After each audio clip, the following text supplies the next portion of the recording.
Selamat pagi jemaat yang dikasihi Tuhan. Mari kita bersama-sama siapkan hati kita untuk masuk dalam ibadah pada pagi hari ini. Berharaplah kepada Tuhan, kasih setia Tuhan selalu baru Tuhan berikan kepada setiap kita. Mari kita mengambil saat teduh, kita siapkan hati kita untuk masuk dalam ibadah pada pagi hari ini.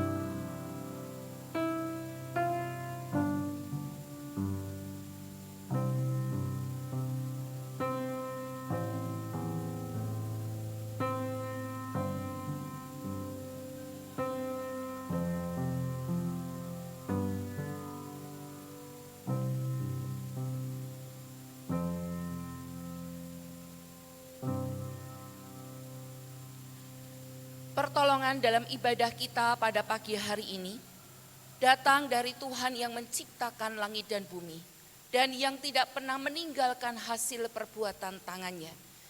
Turun atas kita sekalian anugerah, kasih dan berkat dari Allah Bapa, Allah Putra dan Allah Roh Kudus. Amin.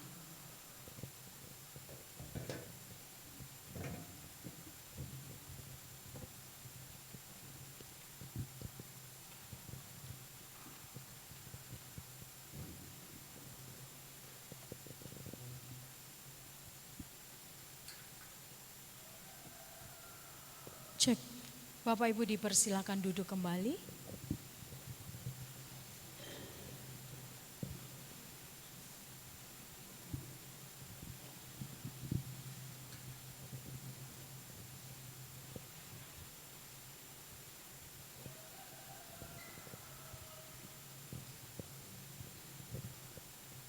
Shalom.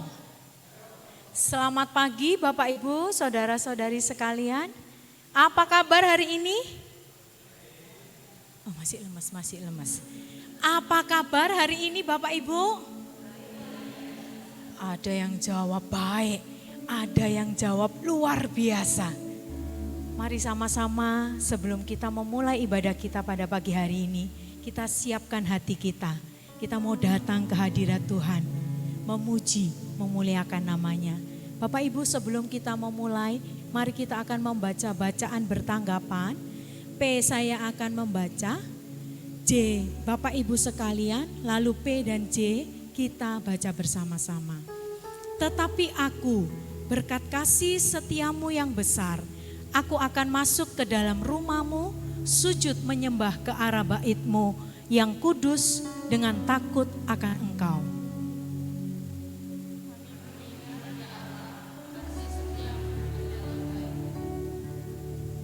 Betapa disenangi tempat kediaman-Mu, ya Tuhan semesta alam. Jiwaku hancur karena merindukan pelataran-pelataran Tuhan. Hatiku dan dagingku bersorak-sorai kepada Allah yang hidup. Bersama-sama berbahagialah orang-orang yang diam di rumah-Mu, yang terus-menerus memuji-muji Engkau. Mari Bapak Ibu jemaat, kita siapkan hati kita untuk kita boleh datang ke hadirat-Nya. Karena semua yang baik di dalam kehidupan kita itu asalnya dari Tuhan. Mari kita pujikan pujian ini dengan sungguh mengenal-Mu.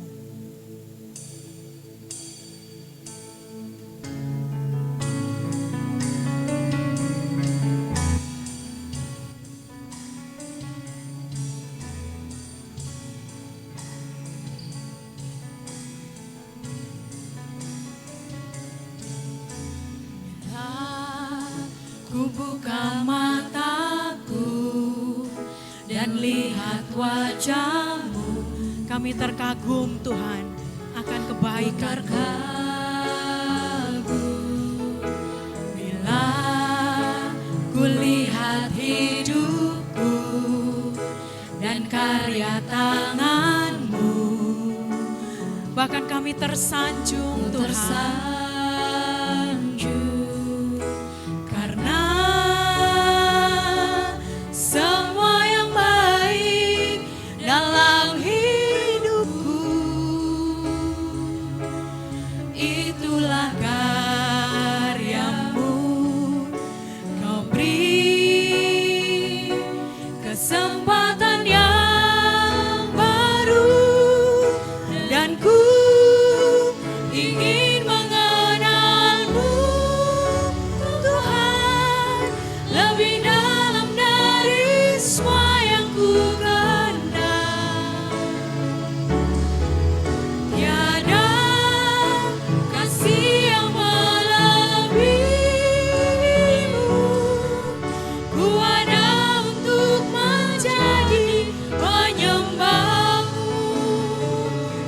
lagi kita pujikan dari awal.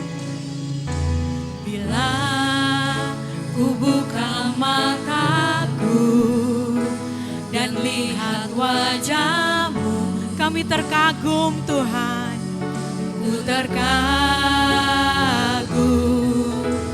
Bila ku lihat hidupku dan karya tangan-Mu, ku tersanjung karena semua yang baik dalam hidupku. Itulah karya-Mu Bapa, itulah karya-Mu. Amin. Kau beri kesempatan yang baru dan ku ingin mengenal-Mu Tuhan lebih dalam dari semua yang ku kenal. Tiada kasih yang melebihi-Mu, ku ada untuk menjadi penyembah-Mu, dan ku ingin mengenal-Mu Tuhan lebih dalam dari semua yang ku kenal. Tiada kasih yang melebihi-Ku, ku ada untuk menjadi penyembah-Mu. Benar Tuhan, semua yang baik di dalam kehidupan kami itu berasal daripada Engkau. Sungguh kami mau mengenal-Mu Tuhan lebih dalam lagi. Sebab kami tahu Allah yang kami sembah adalah Allah yang hidup. Kami mengucap syukur Tuhan untuk kebaikan Tuhan di dalam kehidupan kami hari lepas hari. Waktu demi waktu, jam demi jam, Tuhan selalu ada bersama dengan kami.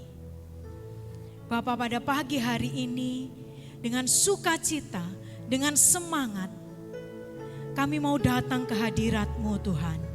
Sucikan, kuduskan dan layakkan kami untuk kami menghampiri tahta-Mu yang kudus. Kami siap Tuhan memuji Engkau. Kami siap Bapa mendengarkan firman-Mu. Biarlah firman itu boleh tertanam di dalam hati kami. Di dalam nama-Mu Tuhan, kami memulai ibadah ini dengan satu nama, Yesus Kristus, Allah kami yang hidup. Kami berdoa dan mengucap syukur. Amin. Baik Bapak Ibu, mari kita kembali bersama-sama memuji Tuhan. Kita tenang di hadapan Tuhan.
tinggi, Bapa kekal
Mari Bapak Ibu jemaat, dengan tetap mengambil sikap teduh, saya memberikan kesempatan kepada kita semua untuk boleh datang ke hadirat Tuhan, mengakui segala dosa dan pelanggaran yang sudah kita perbuat, baik itu kita sengaja maupun tidak.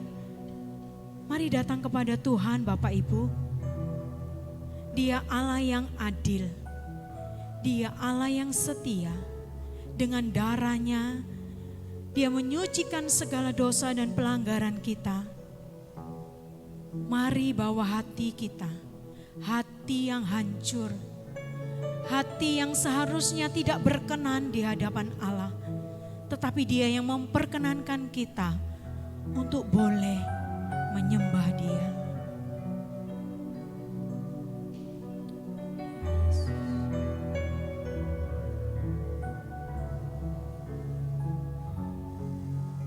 Biarlah Roh-Mu Tuhan bekerja di dalam kehidupan kami. Setiap anak-anak Tuhan yang mengaku segala dosa yang kita perbuat, yang seringkali kita ulangi lagi dan ulangi lagi. Ampuni kami Tuhan. Darah-Mu yang sungguh suci, Engkau mati di atas kayu salib bagi kami, menebus dosa kami. Sungguh tidak ada kata-kata yang lebih indah yang kami bisa ungkapkan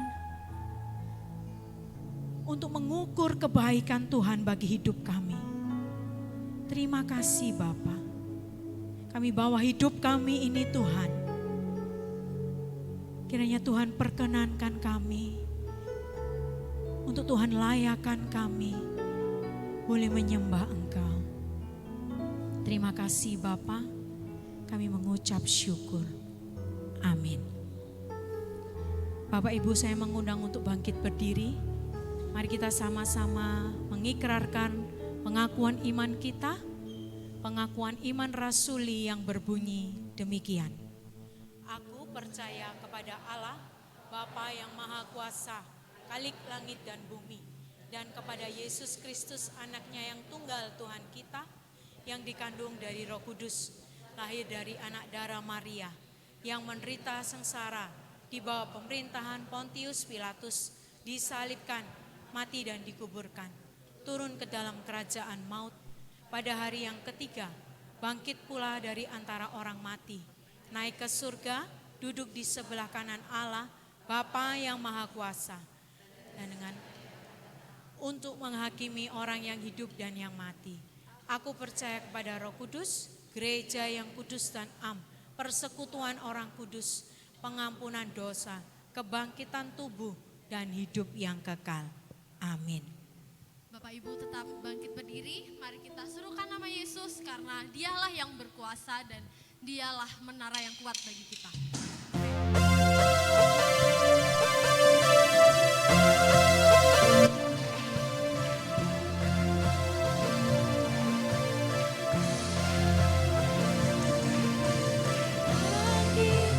Serukan nama Yesus, maju nyatakan kuasa-Nya. Kita buat iblis gemetar, kalahkan tipu dayanya dengan kuasa namanya. Bangkit, serukan nama Yesus, maju nyatakan kuasa-Nya. Kita buat iblis gemetar, kalahkan tipu dayanya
Kita akan merenungkan firman Tuhan yang akan disampaikan oleh Ibu Pendeta Purwanti.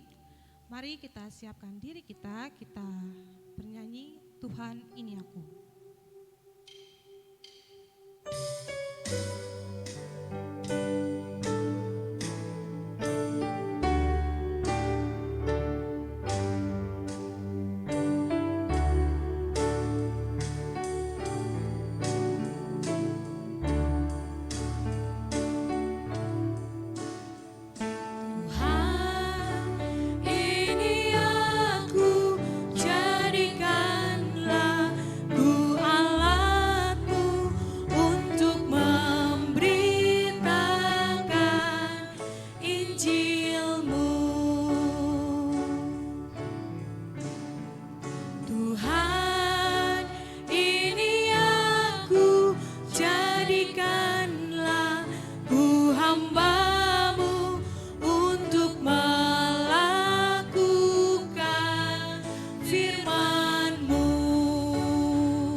Shalom.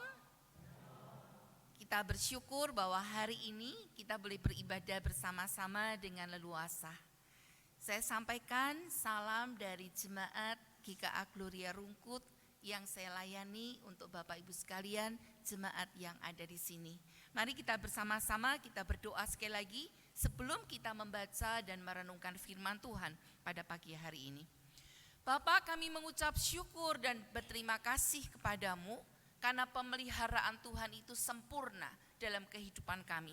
Bahkan ketika kami beribadah ini membuktikan bahwa Tuhan mengasihi kami dan Tuhan peduli terhadap kami. Dalam keseharian kami menghadapi banyak sekali liku-liku dalam kehidupan kami. Ada suka dan ada duka, tetapi Tuhan tetap menjaga, menguatkan, dan menopang kami. Dan Tuhan memanggil pada hari ini untuk kami boleh beribadah bersama-sama. Dalam ibadah ini kami bisa bersuka cita, kami memuji, memuliakan nama Tuhan. Dan sebagai bukti pemeliharaan Tuhan, Tuhan juga memberikan firman Tuhan itu untuk setiap kami. Oleh sebab itu berfirmanlah kepada kami, mampukan kami untuk bisa mendengar, mencerna dengan benar, dan Tuhan mampukan kami untuk bisa menjadi pelaku firman yang berkenan di hadapan Tuhan. Mampukan hamba-Mu dengan segala keterbatasan yang ada untuk menyampaikan firman Tuhan yang tidak pernah terbatas. Terima kasih Bapa, sekali lagi berfirmanlah kepada kami siap untuk menerimanya. Dalam nama Tuhan Yesus kami sudah berdoa dan mengucap syukur. Amin. Hari ini tema kita adalah saat pengganti telah ditetapkan. Mari kita mendasarinya dari 1 Samuel pasalnya yang ke-16. Kita perhatikan mulai dari ayat 1 sampai dengan ayat yang ke-13. Firman Tuhan berbunyi demikian, saya harus bacakan semuanya. 1 Samuel pasal yang ke-16 ayat 1 sampai dengan ayat yang ke-13. Firman Tuhan katakan demikian. Berfirmanlah Tuhan kepada Samuel, berapa lama lagi engkau berduka cita karena Saul? Bukankah ia telah kutolak sebagai raja atas Israel? Isilah tabung tandukmu dengan minyak dan pergilah. Aku mengutus engkau kepada Isai, orang Betlehem itu, sebab di antara anak-anaknya telah kupilih seorang raja bagiku. Tetapi Samuel berkata, bagaimana mungkin aku pergi? Jika Saul mendengarnya, ia akan membunuh aku. Firman Tuhan, bawalah seekor lembu muda dan katakan, aku datang untuk mempersembahkan korban kepada Tuhan. Kemudian undanglah Isai ke upacara pengorbanan itu. Lalu aku memberitahukan kepadamu apa yang harus kau perbuat. Urapilah bagiku orang yang akan kusebut kepadamu. Samuel berbuat seperti yang difirmankan Tuhan, dan tibalah ia di kota Betlehem. Para tua-tua di kota itu datang mendapatkannya dengan gemetar dan berkata, adakah kedatanganmu ini membawa selamat? Jawabnya, ya benar, aku datang untuk mempersembahkan korban kepada Tuhan. Kuduskanlah dirimu dan datanglah dengan daku ke upacara pengorbanan ini. Kemudian ia menguduskan Isai dan anak-anaknya yang laki-laki dan mengundang mereka ke upacara pengorbanan itu. Ketika mereka itu masuk dan Samuel melihat Eliab, lalu pikirnya, sungguh di hadapan Tuhan sekarang berdiri yang diurapinya. Tetapi berfirmanlah Tuhan kepada Samuel, jangan pandang parasnya atau perawakan yang tinggi, sebab aku telah menolaknya. Bukan yang dilihat manusia, yang dilihat Allah. Manusia melihat apa yang di depan mata, tetapi Tuhan melihat hati. Lalu Isai memanggil Abinadab dan menyuruhnya lewat di depan Samuel. Tetapi Samuel berkata, orang ini pun tidak dipilih Tuhan. Kemudian Isai menyuruh Syama lewat. Tetapi Samuel berkata, orang ini pun tidak dipilih Tuhan. Demikianlah Isai menyuruh ke-7 anaknya lewat di depan Samuel. Tetapi Samuel berkata kepada Isai, semuanya ini tidak dipilih Tuhan. Lalu Samuel berkata kepada Isai, inikah anakmu semuanya?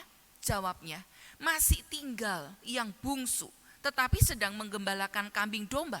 Kata Samuel kepada Isai, suruhlah memanggil dia, sebab kita tidak akan duduk makan sebelum ia datang kemari.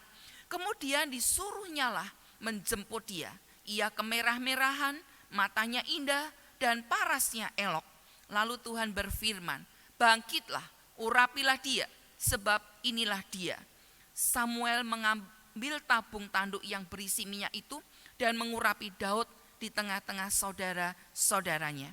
Sejak hari itu dan seterusnya berkuasalah roh Tuhan atas Daud. Lalu berangkatlah Samuel menuju Rama. Sedemikian firman Tuhan yang sudah kita baca. Berbahagialah kita yang membaca, merenungkan, dan melakukan firman itu dalam kehidupan kita sehari-hari. Jemaat yang dikasihi oleh Tuhan, dalam pergantian seorang pemimpin tidak asing bagi kita. Seorang pemimpin tidak akan selamanya, pasti ada pergantian. Baik itu pemimpin yang ada di masyarakat. Kita mengenal di negara kita juga ada kepemimpinan, baik itu mulai dari presiden sampai jajaran atau pemerintahan yang ada di daerah-daerah pasti mengalami akan pergantian. Bukan hanya di negara, tetapi juga kalau kita melihat di perusahaan. Perusahaan ada pemimpin, tetapi juga pemimpin itu tidak selamanya, ada pergantian. Dan bukan hanya di negara, bukan hanya di perusahaan. Bisa minta tolong sepertinya di lembaga gitu ya, di organisasi, semuanya. Kepemimpinan itu tidak selamanya, pasti ada pergantian. Dan saya katakan bukan hanya di masyarakat, tetapi juga di bagian mana? Di bagian kerohanian, di gereja gitu ya. Di gereja ada pergantian pengurus, ada pergantian majelis, bahkan ada pergantian gembala, misalnya gitu ya. Semuanya, kepemimpinan itu ada pergantiannya sesuai dengan aturan masing-masing. Nah, bagaimana kalau kita melihat ada pergantian yang seperti ini? Apa yang harus dilakukan? Biasanya gitu ya, begitu ada pergantian, apa yang disiapkan? Apa yang dikerjakan? Nomor 1, nyiapin apanya? Iya betul gitu ya. Pasti yang disiapkan adalah orangnya. Karena apa? Yang diganti adalah juga orang. Jadi nanti kalau mau pergantian pasti harus disiapkan orangnya. Nah, kalau sudah kira-kira gitu ya. Karena dalam perencanaan kita, dalam persiapan ini pasti tidak muncul satu. Ya kan, pasti ada beberapa nama yang terlintas di benak kita. Selain disiapkan orangnya, disiapkan apanya lagi? Orang yang disiapkan orang yang macam apa? Yang terbaik menurut kita, gitu kan ya. Menurut pemandangan kita, menurut pemikiran kita, wah kayaknya ini orang yang cocok, ini adalah orang yang terbaik. Nah, kita melihat Saul itu adalah raja pertama bangsa Israel. Sebelumnya bangsa Israel itu sistem pemerintahannya adalah teokratis, gitu ya. Artinya Tuhan yang memimpin mereka, Tuhan yang menjadi yang paling utama dan pemimpin yang menuntun akan bangsa Israel. Ketika mereka ada di Mesir, Tuhan membawa mereka keluar dari Mesir. Mereka punya raja? Tidak punya raja. Mereka punya siapa pemimpinnya? Musa, gitu ya. Ada Musa yang Tuhan pilih untuk memimpin bangsa ini keluar dari Mesir. Tetapi bukan raja. Bukan raja, gitu ya. Nah, Saul ini adalah raja yang pertama untuk bangsa Israel. Ketika bangsa Israel ini berseru-seru kepada Musa, kami minta raja. Satu saat mereka minta raja. Ketika mereka berseru kepada Musa, itu sama artinya mereka berseru kepada Tuhan. Karena apa? Nabi itu perannya menjadi penyambung lidah Tuhan. Menjadi perantara antara Tuhan dan umatnya. Nah, apa yang terjadi? Tuhan izinkan enggak? Tuhan izinkan. Walaupun Tuhan tidak menghendakinya. Kadangkala dalam kehidupan kita, ketika kita minta sesuatu kepada Tuhan, yang kita minta itu bukan kehendak Tuhan. Tapi Tuhan jawab, kadangkala ya. Walaupun itu tidak dikehendaki Tuhan, Tuhan izinkan, Tuhan jawab.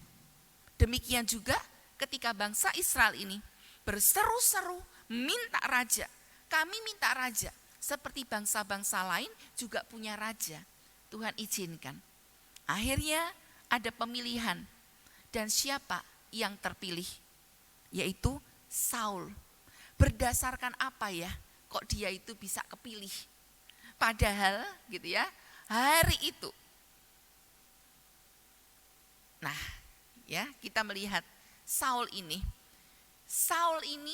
adalah orang yang mungkin juga merasa, wah jangan-jangan aku yang terpilih ya.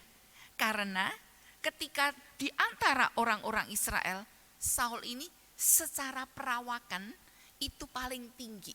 Jadi kalau jadi raja, kayaknya secara perawakan cocok gitu ya, gagah. Tetapi ketika orang Israel disuruh berdiri dan Tuhan akan memilih siapa yang akan menjadi raja, ternyata Saul ini sembunyi, gitu ya, sembunyi. Sehingga apa? Ketika dicari, kok kayaknya bukan ini, dan bukan ini. Saya tidak usah baca ya, karena sudah ada di layar ini. Dan apa yang terjadi? Ternyata Saul sembunyi. Maka Tuhan katakan, itu ada satu orang sembunyi, gitu ya. Sembunyinya di mana? Sembunyinya di tumpuan barang, katanya gitu ya. Dan ketemulah Saul ini. Nah, akhirnya Saul ini ditabiskan atau diteguhkan, dipilih menjadi raja bagi bangsa Israel.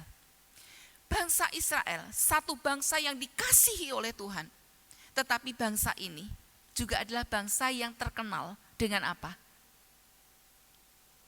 Tegar tengkuk gitu ya. Tengkuk itu kan ini. Kalau tegar tengkuk itu artinya apa? Tengkuknya itu enggak bisa tunduk begitu ya. Jadi kalau bahasa Surabaya karpe dewe gitu ya. Di saat senang haleluya. Di saat ada pergumulan, jangan harap aku mau datang kepada Tuhan.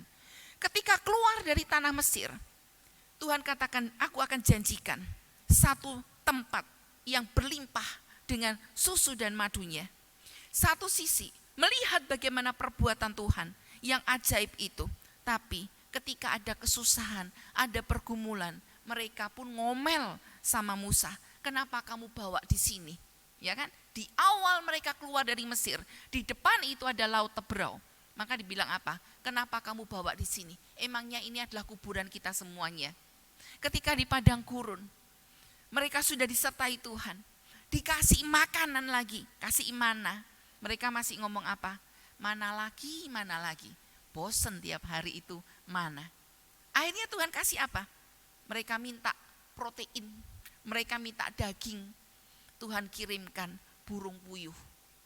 Ketika dikirimkan burung puyuh, apa jadinya? Wah, ada burung, senang sekali ya. Mereka makan dengan banyak-banyak. Akhirnya kalau kita lihat cerita dan peristiwa itu, bangsa Israel yang ada di padang gurun itu banyak mengalami sakit dan bahkan banyak yang mati. Kebanyakan burung puyuh. Burung puyuh itu asam urat gitu kan ya. Kemudian kolesterol. Nah, jalan kaki makan begini tidak kuat ya kan. Akhirnya banyak yang sakit.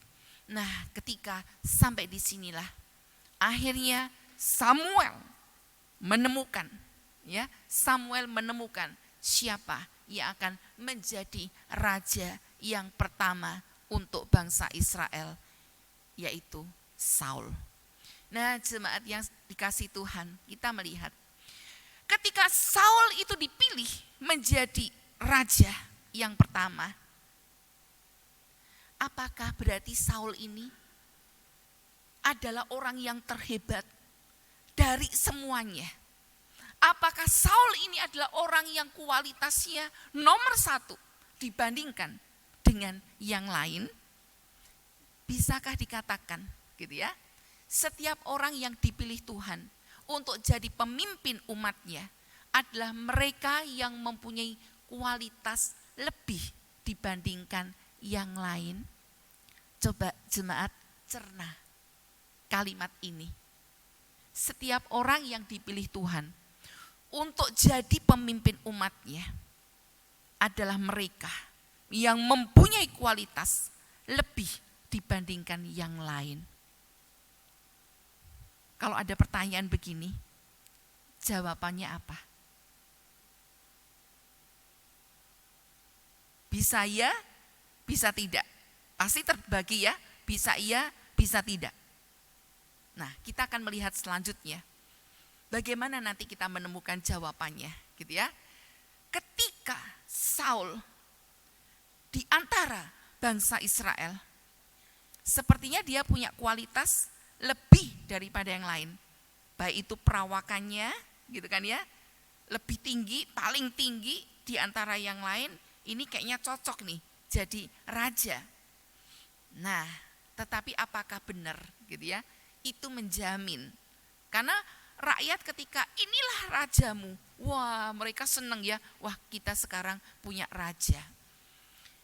Jemaat yang dikasihi Tuhan, banyak orang bisa mengawali sesuatu itu dengan baik.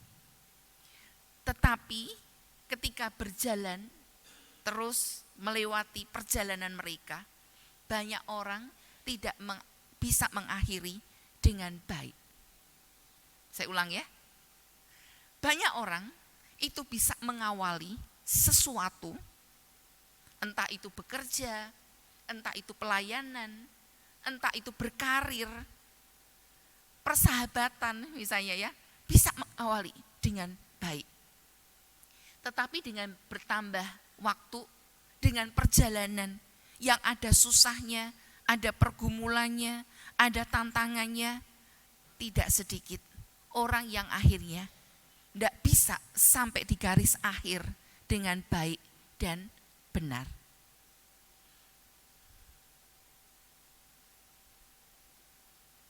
Bisa minta tolong? Nah, ya, mengawali sesuatu dengan baik tidak mudah.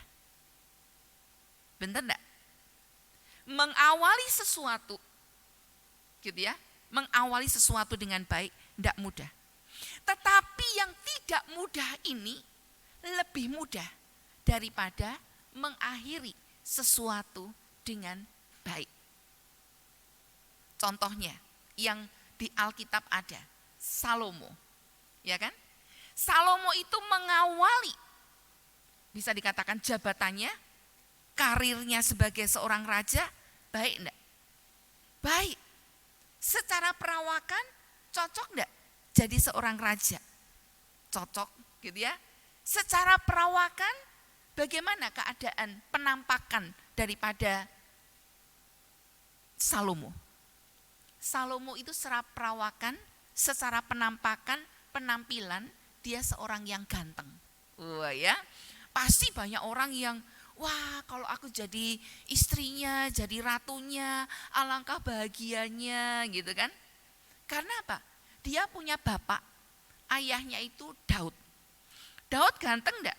Ganteng. Nanti kita lihat ada ayat yang mengatakan bahwa Daud itu kemerah-merahan ya.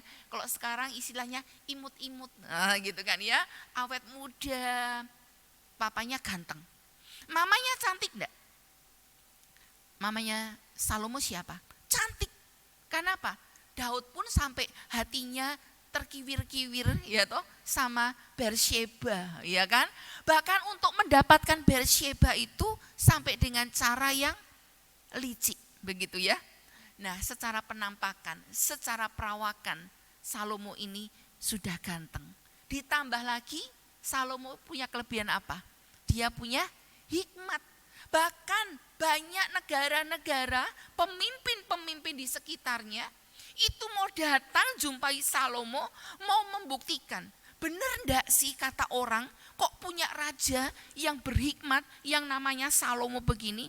Salah satu contoh hikmatnya Salomo yang kita sudah mengenalnya, mengertinya di sekolah minggu, sudah terkenal cerita ini bagaimana Salomo itu berhikmat. Ketika ada dua wanita rebutan, satu bayi, ya kan? Ini anakku, begitu kan? Hari itu kan tidak ada tes DNA kan ya? Nah kan enggak tahu kan? Ayo siapa yang punya mama? Mamanya 2, anaknya hanya 1. Diperebutkan, masing-masing bilang ini anaknya. Apa yang dilakukan oleh Salomo? Enggak terlintas dalam benak kita ya. Ngomong apa? Ambil pedang. Ambil pedang. Apa hubungannya coba? Rebutan anak kok ambil pedang? Salomo katakan apa? Diparuh jadi 2 aja. Adil kan ya? Masing-masing dapat separuh gitu kan?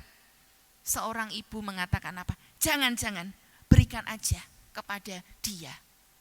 Dari sini Salomo tahu mana ibu aslinya. Ibu aslinya minta yang ya benar-benar diparuh aja biar adil gitu ya.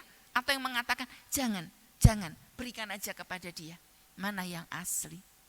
Yang asli punya kasih. Tidak mau anaknya itu mati. Kalau dibelah kan berarti mati kan ya. Kan tidak mungkin kayak cicak. Ekornya putus masih bisa jalan begitu kan ya. Ekornya juga masih bisa gerak-gerak. Lah manusia kan tidak gitu kan ya. Diputus kakinya masih bisa gerak sendiri. Ya sudah tidak bisa. Dari sini ketahuan mana yang asli. Hikmatnya Salomo itu sedemikian. Tetapi perjalanan waktu, akhir hidup Salomo, Alkitab mencatat seperti apa? Kira-kira Salomo masuk surga enggak ya? Dikatakan, akhir hidup Salomo, istri-istrinya, loh kok istri-istrinya? Berarti lebih dari 1 ya? Bukti kalau Salomo itu berhikmat, dia punya istri itu 700. Gundeknya 300, 1000. Kalau hari ini ketemu sama yang pertama, untuk balik sampai yang pertama memakan waktu 3 tahunan. Gitu kan ya? 1000 kok gitu kan. Jadi ketemu 1, nanti ketemu lagi yang pertama kira-kira 1000 hari lagi. Lah kok ya hafal ya namanya, kan pasti ada anaknya. Kalau pas ada pertemuan besar gitu ya, apa masing-masing istri bawa kayak bendera, ini namanya siapa, anaknya ikut, tidak terbayangkan. Memang itu enggak penting gitu ya, itu enggak penting. Makanya Alkitab tidak mencatatnya. Tetapi dikatakan istri-istrinya itu dari bangsa-bangsa yang tidak kenal Allah Yahweh. Tidak kenal Allahnya orang Israel. Maka apa yang terjadi? Istri-istrinya mencondongkan hati Salomo untuk menyembah dewa-dewa mereka. Sehingga Salomo ini akhir hidupnya juga mengadakan penyembahan-penyembahan kepada dewa. Dan itu adalah kejijikan di hadapan Tuhan. Kita tidak bisa menghakimi Salomo itu ada di surga atau tidak. Siapa tahu pas mau meninggal, kembali percaya Tuhan gitu ya. Tidak tahu.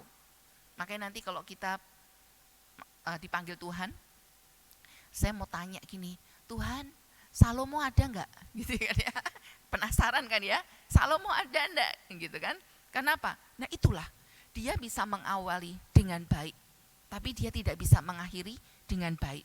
Bahkan karena kelakuan daripada Salomo, Tuhan katakan apa? Kerajaanmu akan terpecah, gitu ya.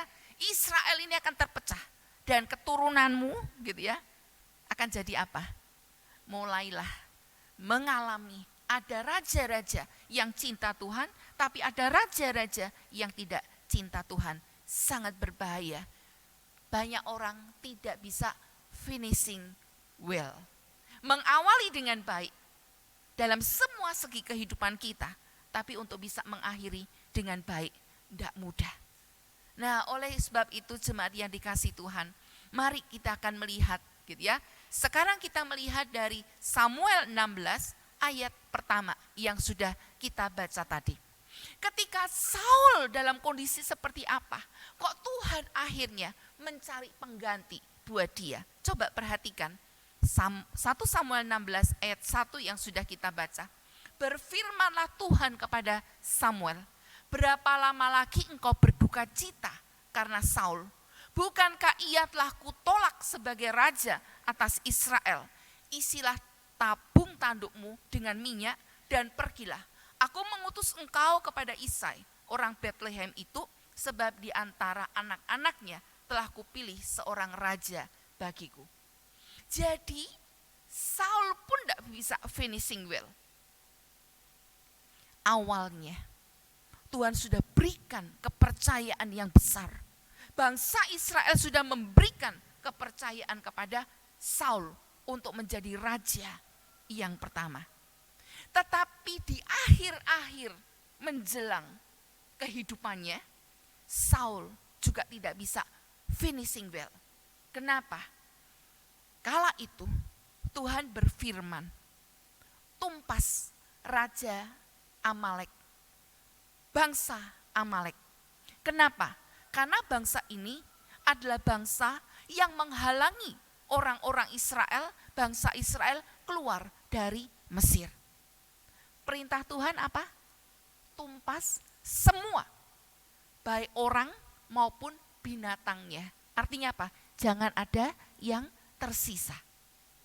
Dalam kenyataannya, apa yang dilakukan oleh Saul? Kalau nanti jemaat penasaran, baca pasal sebelumnya, gitu ya. Jadi Raja Amalek itu diambil, diselamatkan, dibawa pulang oleh Saul.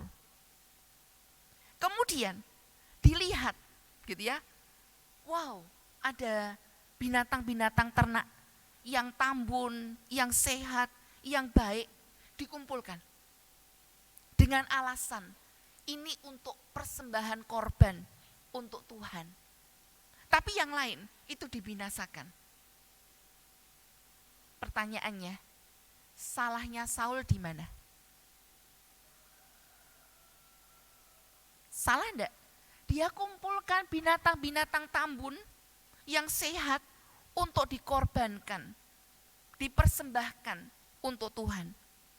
Kayaknya rohani ya, baik ya. Tapi kenapa Tuhan tidak berkenan? Tuhan katakan apa? Perintahnya apa? Tumpas semua orang maupun binatang. Tapi Raja Amalek diapakan sama Saul? Diambil, diselamatkan, yang lain dibinasakan. Ternak yang tambun diambil, yang lain dibinasakan. Walaupun alasannya kayaknya rohani, tapi pasti itu bukan kehendak Tuhan. Yang Tuhan perintahkan dengan yang dilakukan oleh Saul itu berbeda. Nah, akhirnya Samuel mengingatkan bahwa apa yang kamu lakukan ini salah.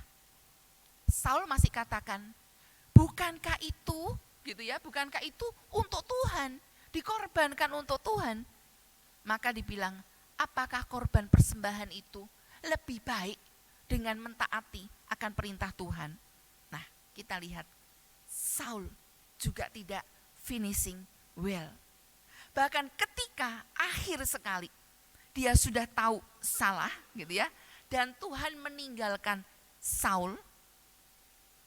Apa yang dilakukan Saul? Nanti sesudah 1 Samuel 16 ini kita akan ketemu.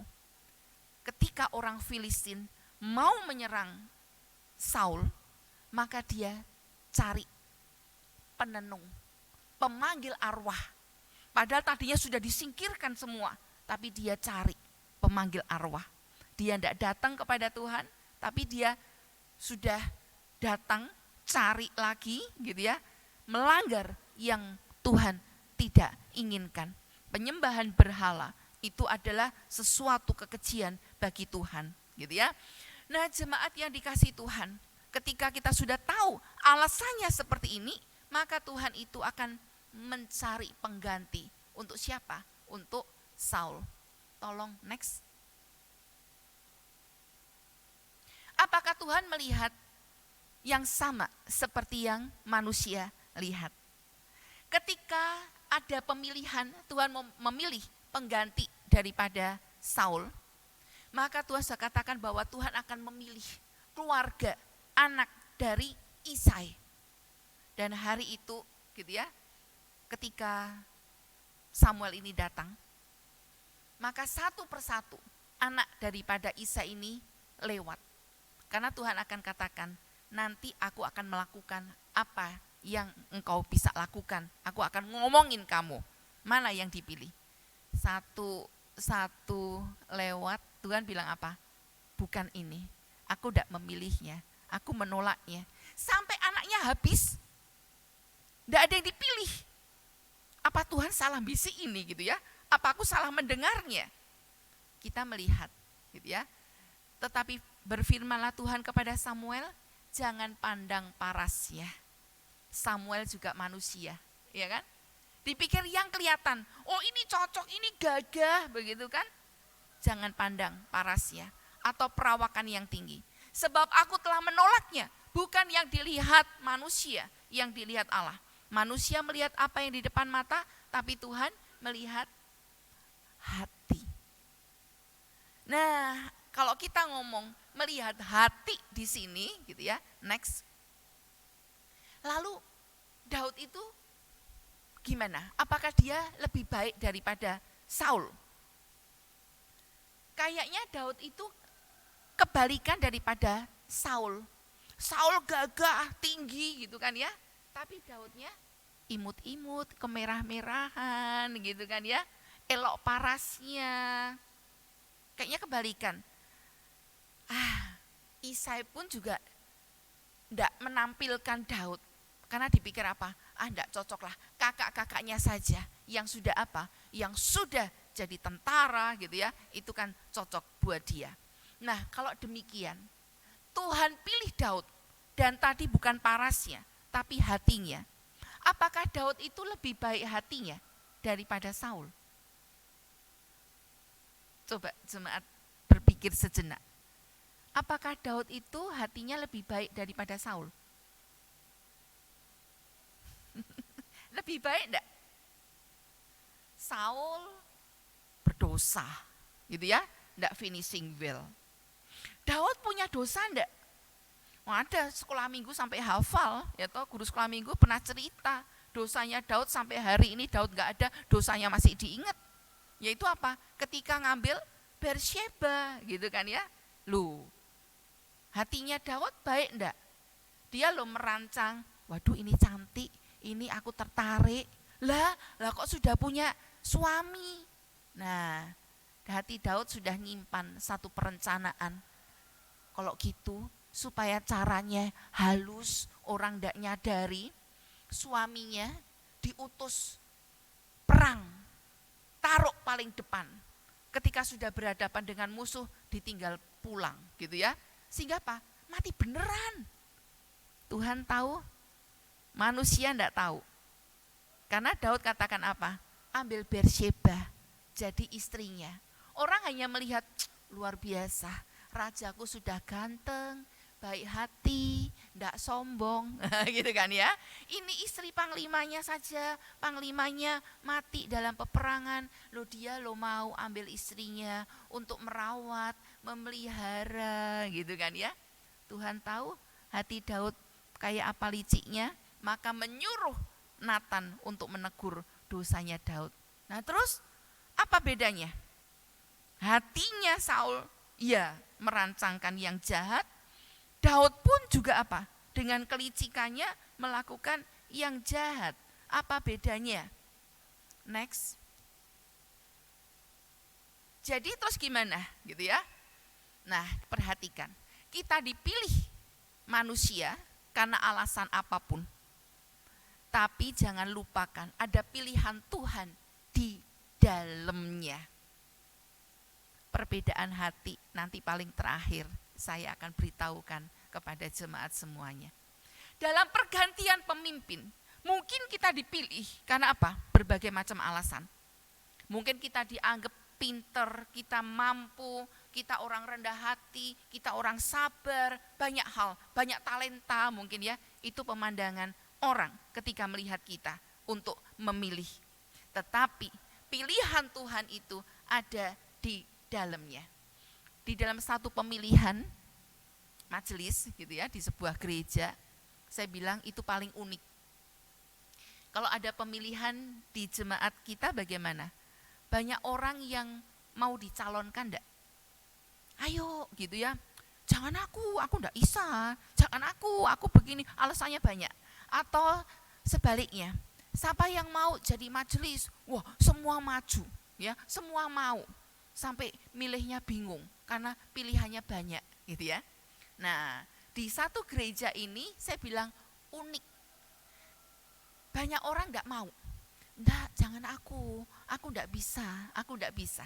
Sampai akhirnya tiba waktu pemilihan.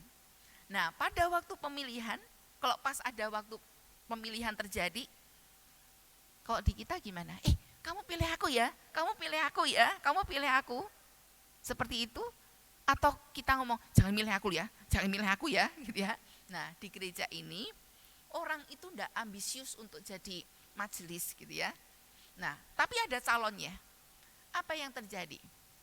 Ada yang ngomong deketin orang-orang, ojo milih aku ya, ojo milih aku. Jadi dia deketi orang, gembosin suaranya sendiri. Pokoknya jangan pilih aku. Benar? Banyak orang enggak pilih dia, iya karena sudah diomongin, jangan pilih aku.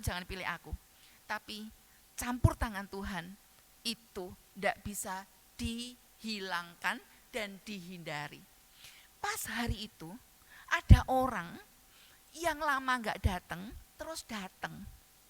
Belum sempat diomongi, jangan milih aku. Nah, dia milih orang ini beneran. Akhirnya ada suara yang selisihnya hanya satu.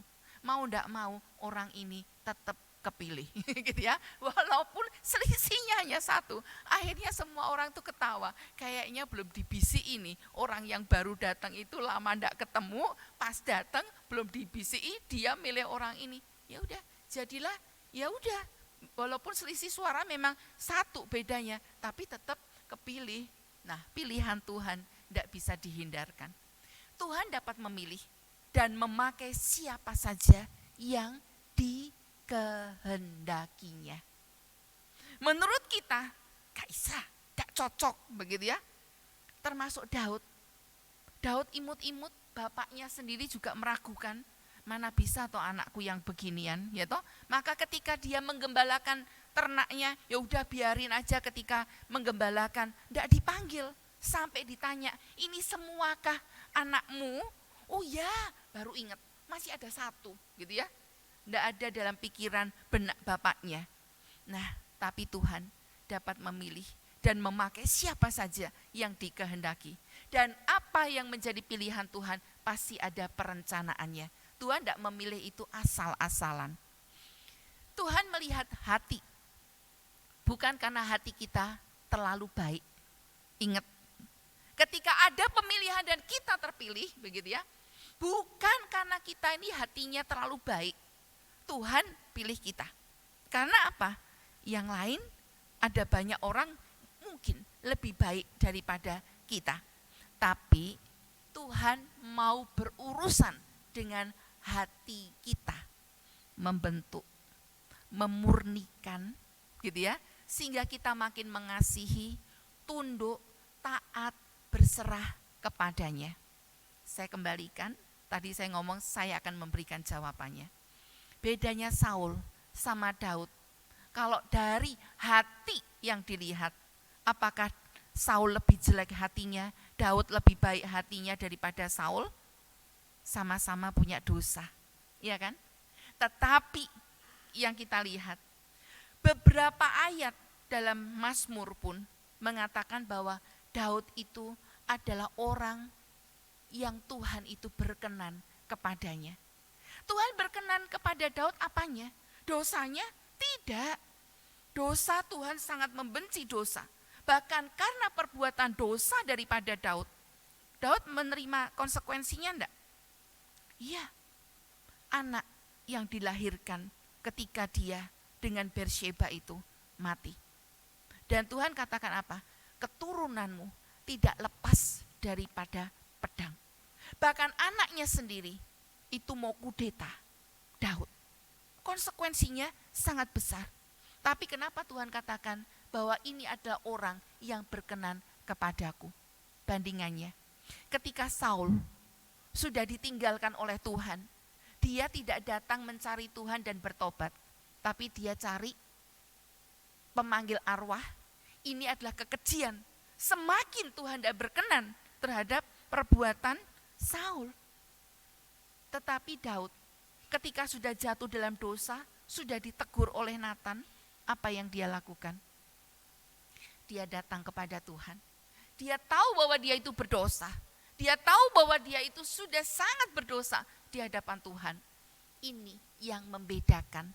Satu, tidak mau dibentuk. Satu, mau dibentuk. Satu, peka. Satu, taat. Satu, berserah kepada Tuhan. Itulah hati yang Tuhan pilih. Yang Tuhan itu mau memilih kita. Karena apa? Urusannya dengan hati kita. Next. Selanjutnya, kadang kita diizinkan menghadapi konflik. Kita diizinkan diragukan orang. Seperti Daud. Mana bisa ya? Dia biasanya menggembalakan kambing domba gitu ya. Mana bisa ya dia jadi raja? Bahkan ayahnya sendiri tidak melihat potensi anaknya. Ya udah, biarkan aja dia lagi menggembalakan. Dia tidak dipanggil. Nah, bagaimana respon kita? Kalau misalnya dalam satu kesempatan, kita ini orang yang tidak masuk hitungan. Kita termasuk orang yang ya dianggap kita itu tidak mampulah untuk menjabat yang seperti itu. Respon kita seperti apa? Marah? Kenapa bukan aku? Gitu ya. Atau kita mundur teratur. Ya sudahlah, memang begini nasibku. Wah gitu ya, merenungi nasib kita. Ya sudahlah, kalau memang begini memang ya aku memang tidak mampu kok gitu ya. Semakin merasa diri tidak mampu, semakin merasa gagal, merasa kita itu tidak ada apa-apanya. Apakah seperti itu? Bagaimana dengan respon kita? Respon kita itu berbeda-beda. Ketika saya dipanggil jadi hamba Tuhan, bukan hanya orang lain yang meragukan saya ini jadi hamba Tuhan. Saya sendiri, pribadi saya juga saya tidak yakin kalau saya jadi hamba Tuhan itu bisa. Karena hamba Tuhan nomor satu harus bisa apa? Hamba Tuhan harus bisa apa? Ngomong gitu kan ya. Ngomong, berani berhadapan sama orang gitu kan. Nah ini kalau misalnya pas khotbah begini kan di depan banyak jemaat.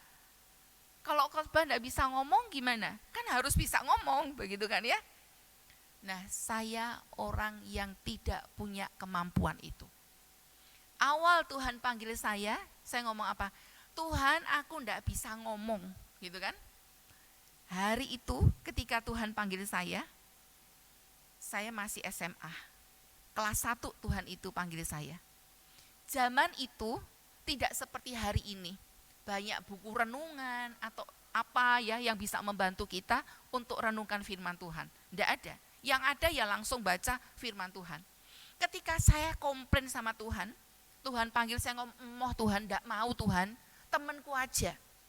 Temanku itu dia mau jadi hamba Tuhan. Karena ada kakak kelas itu ngomong begini, Pur, kamu nanti kalau sudah lulus, kamu mau kuliah apa? Kamu mau jadi apa? Saya bilang, yang pasti 2 hal ini enggak. Apa itu? 1, jadi guru. 2, jadi pendeta. Gitu ya. Saya bilang, pokoknya 2 ini saya enggak mau. Terus dia bilang, kalau aku mau jadi pendeta. Gitu ya. Wah ya puji Tuhan, kalau kamu mau jadi pendeta, saya senang. Sampai hari ini orang itu enggak jadi pendeta. Gitu ya.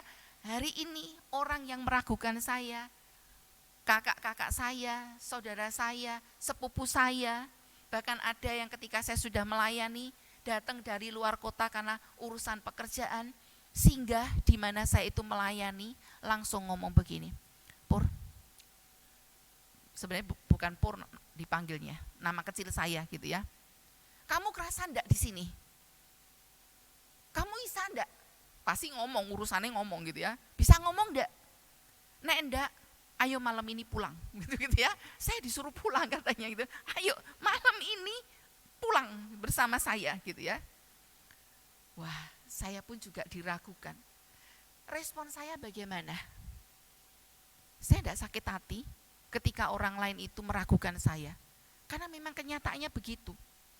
Anak paling kecil, biasanya kalau di rumah ada tamu, biasanya anak paling kecil yang disuruh ngeluarin makanan, minuman gitu ya untuk tamu toh. Saya ngomong gini, tak siapkan, tapi saya tidak mau ngeluarkan gitu ya. Tak siapkan di belakang, tapi saya tidak mau ketemu. Itu saya. Tuhan waktu itu ingatkan, Musa loh yang ngomong gitu, disuruh pergi hadap Firaun. Jawabnya, Tuhan aku tidak bisa ngomong.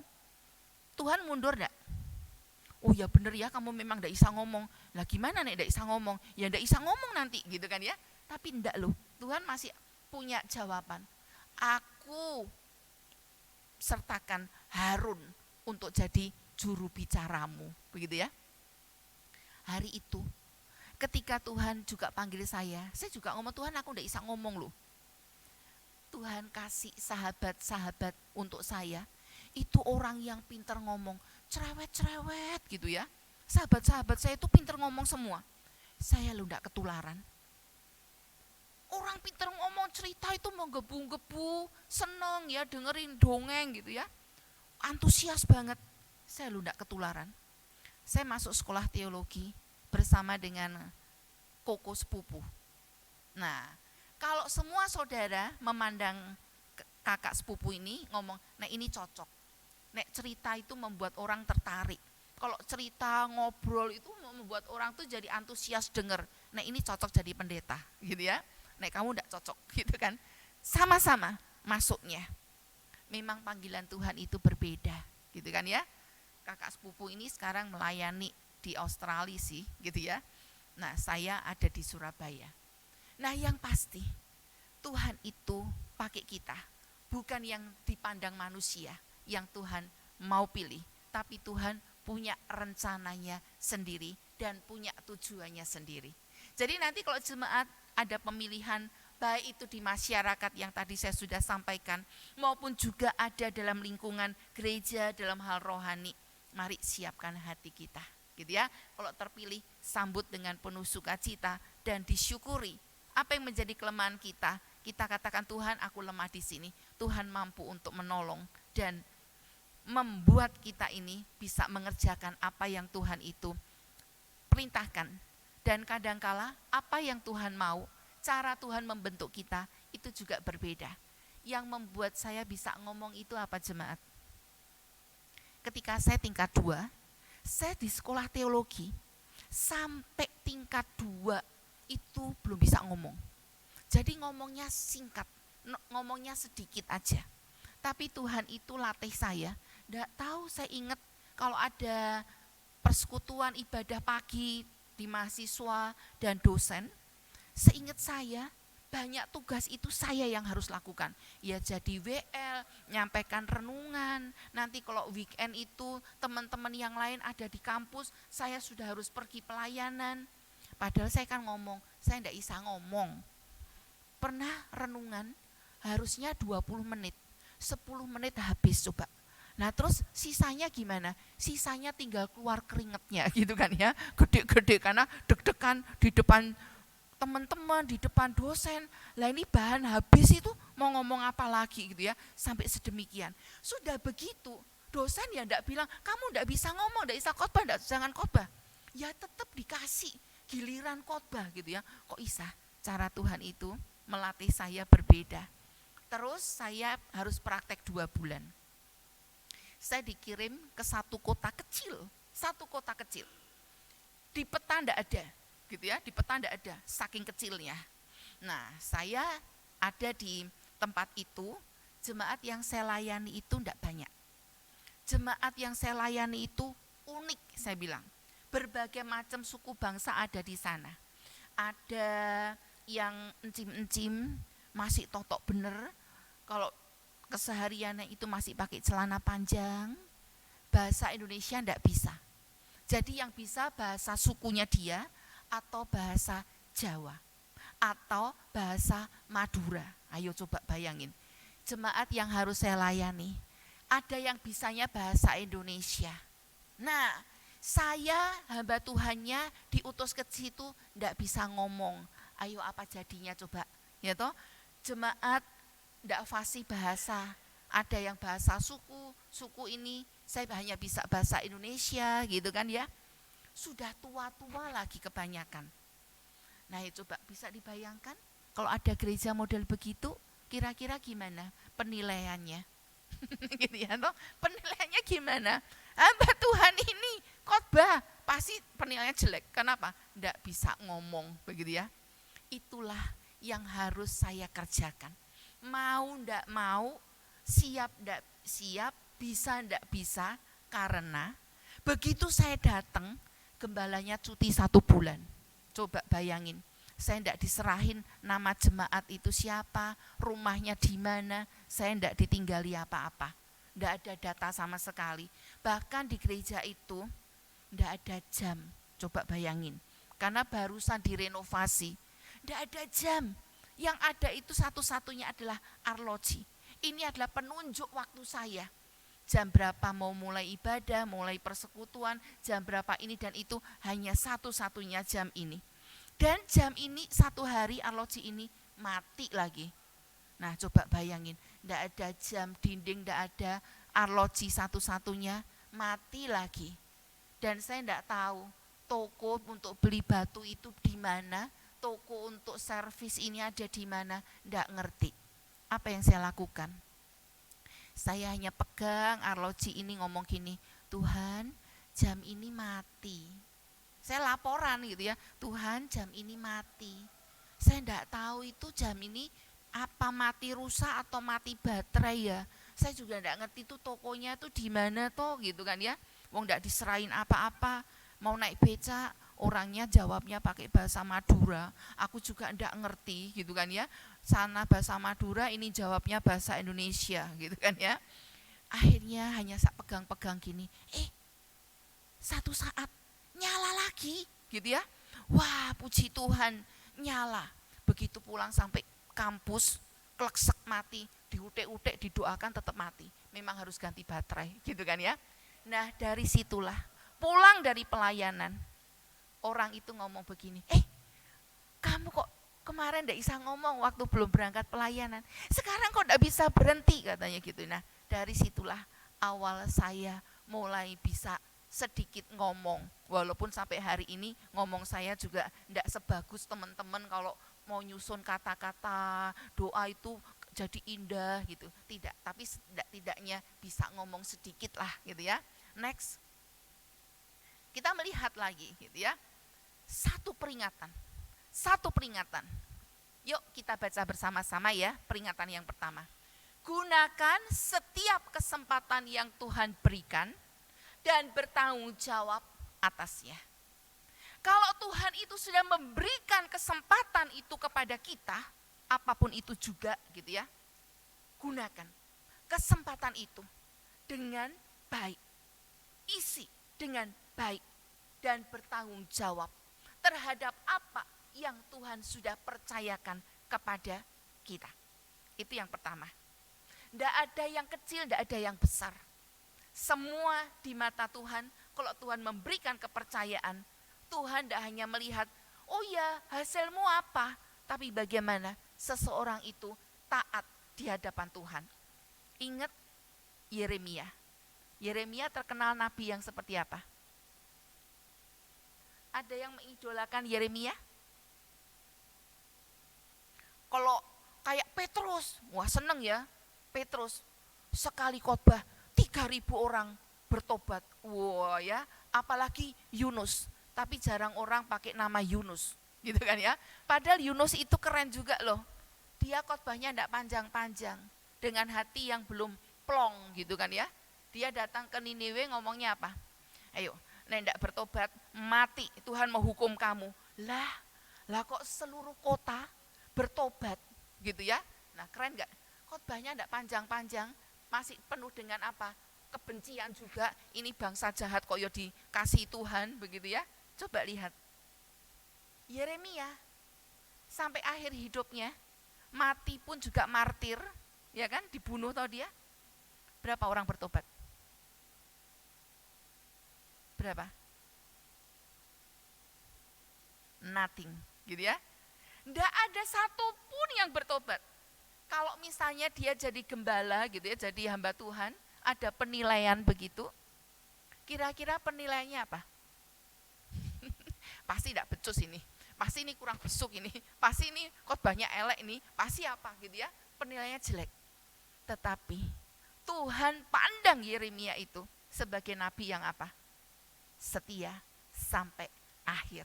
Walaupun tidak ada hasilnya toh, tapi Tuhan pandang dia berhasil sampai akhirnya. Yuk yang kedua, kalau tidak menggunakan yang pertama tadi, Tuhan dapat mengambil kesempatan itu dan memberikannya pada yang lain. Kalau Tuhan lihat kita tidak menggunakan sebaik-baiknya, Tuhan bisa pakai orang lain untuk apa? Meneruskan, menggantikan kita dalam posisi itu. Supaya yang Tuhan rencanakan, kehendaki, itu bisa terlaksana. Bagaimana dengan kita semua, jemaat yang dikasihi Tuhan? Apa yang sudah kita renungkan hari ini, biarlah itu membuat kita ya merenung, dan ketika Tuhan percayakan kepada kita sesuatu hal, walaupun itu kecil, gunakan dengan penuh tanggung jawab. Dan mari kita lakukan dengan sungguh-sungguh, karena apa yang Tuhan percayakan pasti ada rencananya buat kita. Amin. Mari kita akan bersama-sama kita berdoa. Bapa, pada saat ini kami bersyukur, kami boleh merenungkan firman Tuhan bersama-sama. Hamba-Mu sudah berhenti berbicara, tapi Tuhan mohon Roh Kudus-Mu untuk memeteraikan firman ini dalam hati kami masing-masing. Kami boleh mencernanya, kami boleh mengingatnya, kami boleh melakukannya, sehingga firman Tuhan ini boleh hidup dalam kehidupan kami, dan kehidupan kami menjadi pelaku firman yang berkenan di hadapan Tuhan. Terima kasih ya Tuhan, kami serahkan untuk setiap jemaat-Mu, Tuhan yang terus campur tangan dan menopang. Apapun yang Tuhan percayakan, kami bisa mengisinya dengan baik dan penuh tanggung jawab. Terima kasih ya Tuhan, ini doa kami dalam nama Tuhan Yesus. Amin.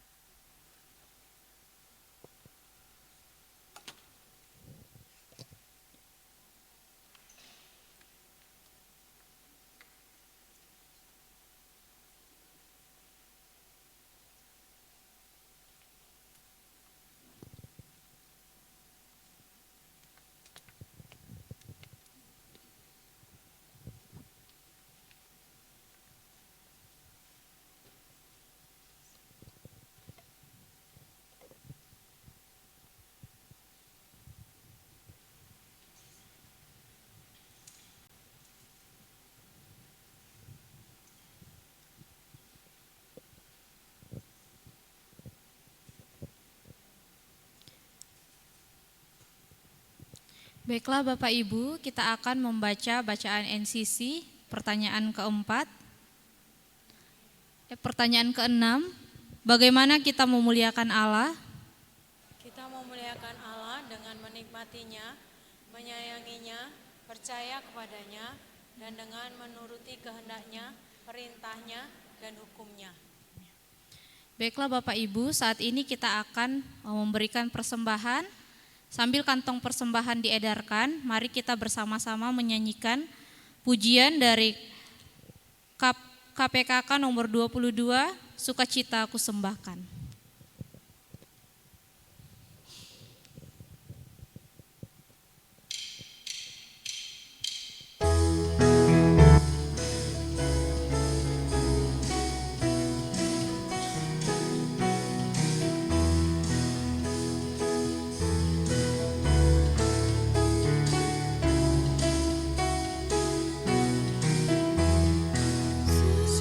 Cita-Ku sembahkan hanya pada Tuhanku.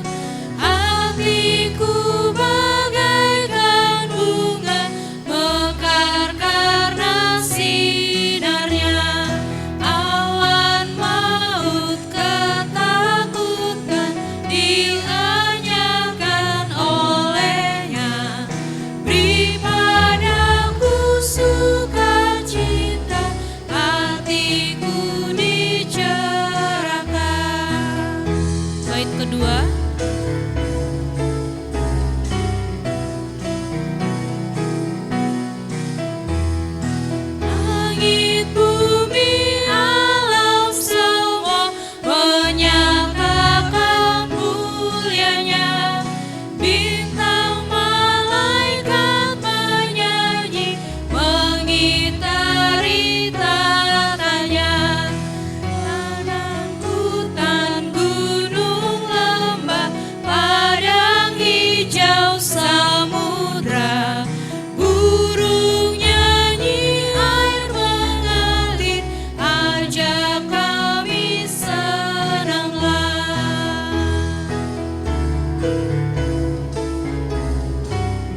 Bait yang keempat. Berkat mohon rahmat anugerahnya kekalan, sukacita kehidupan mengalir memancarlah. Anak Tuhan bersaudara hidup dalam kasih-Nya.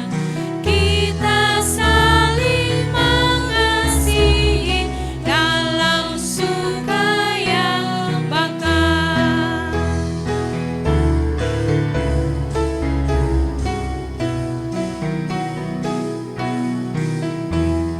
Bintang fajar memuji Dia dan manusia berpadu dengan kasih yang memerintah. Kita dipersatukan, bernyanyi tak berhenti, mengalahkan musuhku. Riuh yang membawaku dalam kidung yang menang.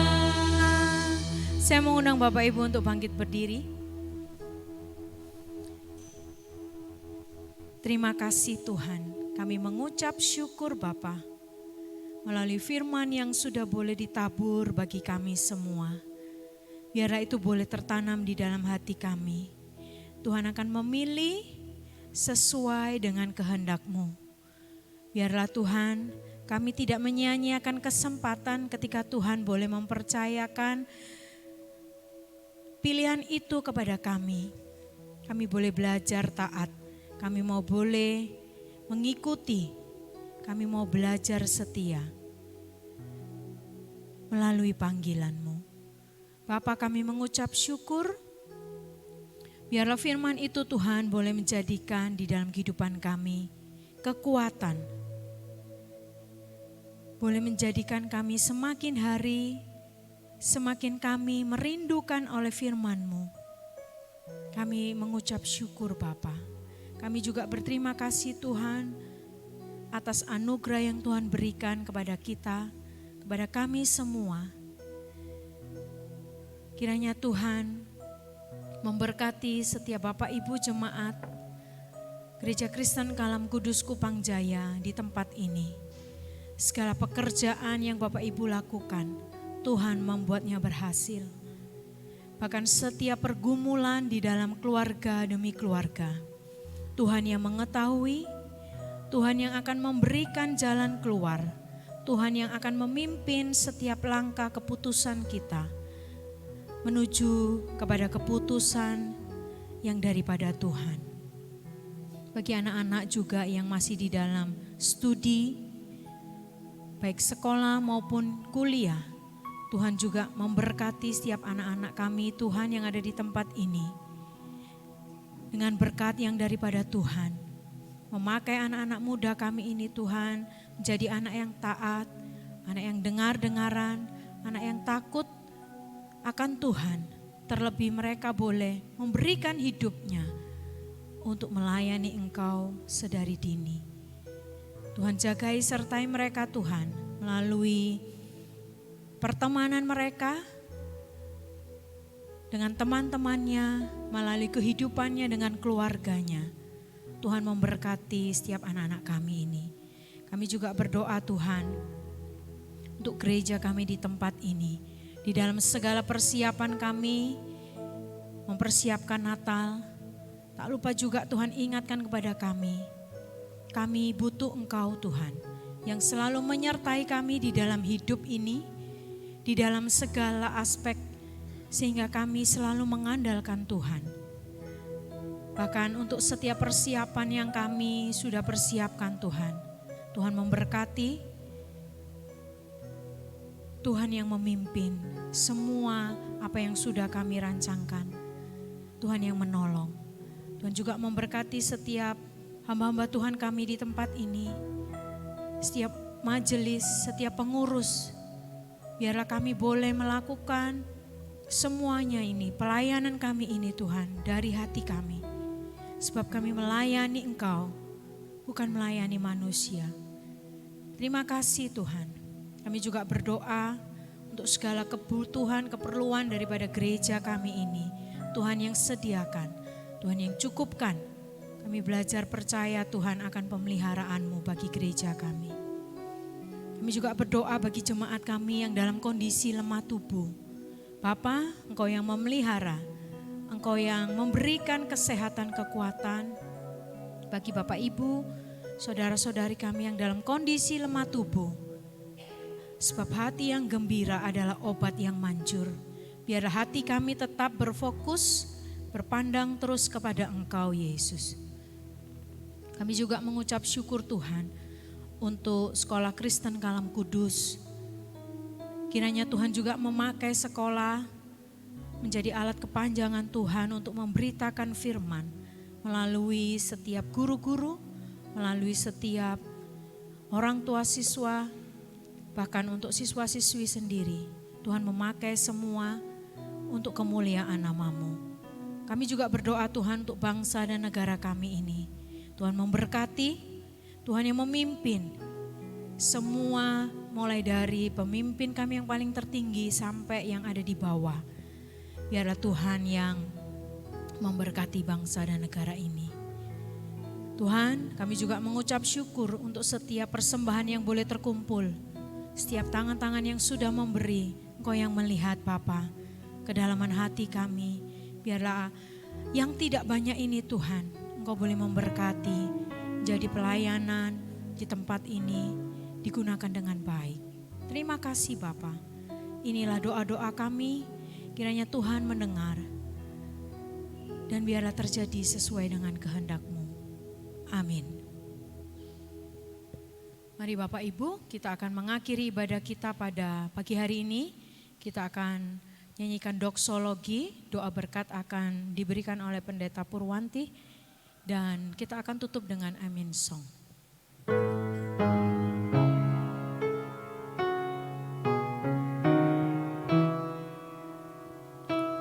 Puji Allah sumber berkah, puji Dia ciptaannya,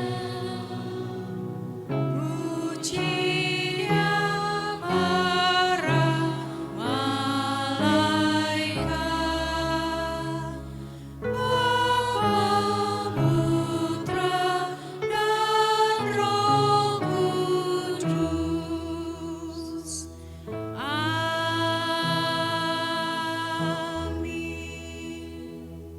Jemaat yang dikasihi Tuhan, pulanglah dengan penuh sukacita, pulanglah dengan penuh pengharapan.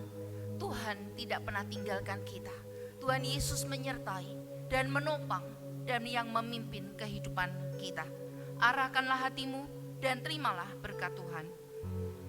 Tuhan memberkati engkau dan melindungi engkau. Tuhan menyinari engkau dengan wajah-Nya dan memberi engkau kasih karunia. Tuhan menghadapkan wajah-Nya kepadamu dan memberi engkau damai sejahtera hari ini sampai selama-lamanya. Amin. Amin.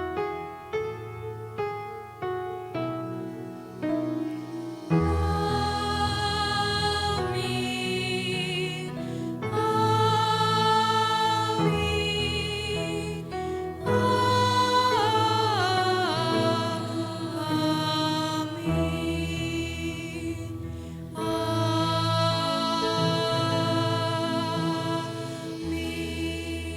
Bapak Ibu dipersilakan duduk untuk mengambil saat teduh.